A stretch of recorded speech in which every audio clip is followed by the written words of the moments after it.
A human trafficking operation thwarted here in mid-Michigan. Hear how nearly a dozen children were rescued near Genesee County.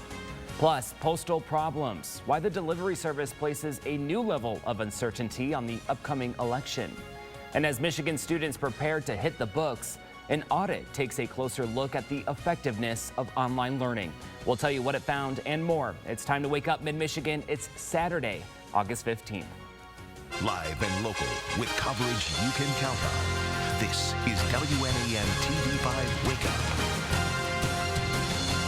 Up. Hey, good morning, everyone. Thanks for waking up with us on this Saturday morning. I'm Blake Keller. Ashlyn is off today. We'll have those stories coming up in just a bit. But first, meteorologist John Gross is joining us live with a look at the forecast. Hey, good morning, John. Hey, good morning, Blake, and good morning, everybody at home. We made it to another weekend. Starting off this Saturday, not too bad out there, but we're tracking the chance for some storms as we get into the second half of your Saturday. Here's a live look now at your first 4 and 5 pinpoint Doppler radar from MBS this morning. Most of us are in pretty good shape. We've had a few light showers in some of our southern communities. Those are starting to fizzle out this morning. The eastern sections of Genesee County towards Lapeer County still got a lone shower in that area, but most of us staying dry for this early Saturday morning. Cold front is off towards our west, and you know what that means. Some instability will be building into our skies, especially later on into this afternoon and the evening hours, and that's going to give us a better opportunity to see some isolated, strong to possibly severe storms as we go into the second half of your Saturday. Here's the latest from the Storm Prediction Center. A marginal risk, so that's a 1 out of 5 again. Gusty winds, heavy rain, and possibly some hail look to be the primary threats for any storms that do develop later on this evening. Temperatures out the door this morning, we've got a good mix of the 60s and the 70s. 71 in Bay City, 65 in Flint this morning. Good morning, 63 in Mount Pleasant as we're waking up this early Saturday. Hour by hour forecast for the next 12 hours. We will have temperatures warm nicely into the 80s, partly to mostly cloudy skies, and we'll continue to track out the chance for some isolated storms. We'll do that in your full forecast coming up here in just a little bit. Blake, back to you. John, thanks. New this morning, Governor Gretchen Whitmer and Republican leaders announcing a bipartisan deal on reopening schools. Now, the deal puts districts in charge of reopening. It dedicates more than $580 million in aid, $350 per student for resources, and $50 million in hazard pay for educators. The Senate is expected to approve the deal today in a rare special session. The House will take it up on Monday. And also happening today, just outside the Capitol doors, frustrated teachers planning to rally in Lansing. The Michigan Caucus of Rank and File Educators, known as MyCore, is hosting the hashtag Online Saves Lives rally. Teachers will be protesting in-person learning plans from 9 until noon. Stay with TV5 on air, online, and on the TV5 mobile app as we bring you updates on this developing story. Well, still unfolding this morning, a rescue operation in search of more than 24 children has led authorities to a barn, finding a teenage girl locked inside as a sex slave. TV5's Scott Wolchek reports from Genesee County. The Ghost Task Force finding a 16-year-old locked in a barn in Montrose. Genesee County Sheriff Chris Swanson tells me that her 21-year-old boyfriend was trafficking her. Her parents were terrified. One thing led to another. We found where she was, and she was locked in a barn. And she was locked in a barn that had a fence with barbed wire on top. And she was trafficked.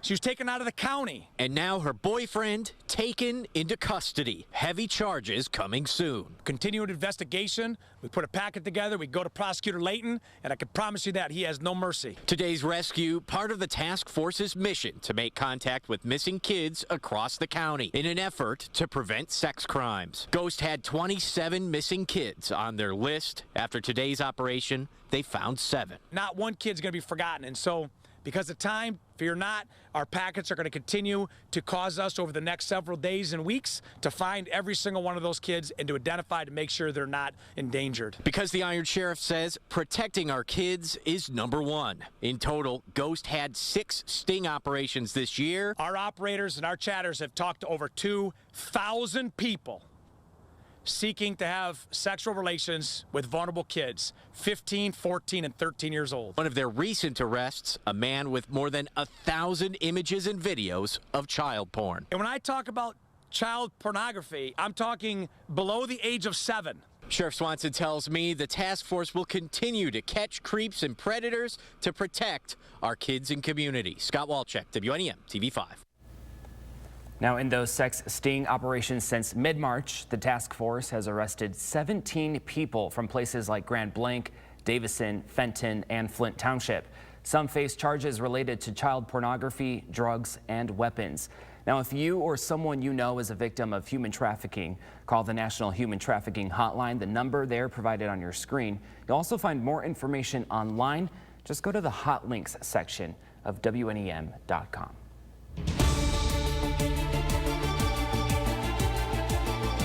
And continuing coverage now, medical experts are describing the effect coronavirus can have on a person's heart with one word: devastating. Yesterday, the American Heart Association said experts once thought the virus mainly impacted the lungs, but can also critically influence the heart, blood vessels, and the blood.